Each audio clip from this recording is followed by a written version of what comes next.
All right, we are on lesson 9 homework, and I'm looking at question number 2. So during an experiment, the same type of bacteria is growing in 2 petri dishes. Petri dish A has a diameter of 51 millimeters and has approximately 40,000 bacteria after an hour. And then Petri dish D has a diameter of 75 millimeters and has 72,000 bacteria. So determine and state which petri dish has the greater population density. So I'm going to start by finding the area of both circles, and area of a circle is pi r squared.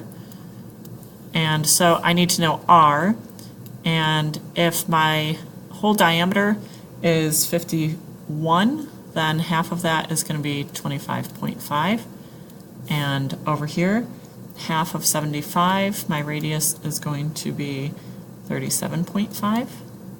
And so you're going to calculate the area of both circles. And so area equals pi times 25, hold on.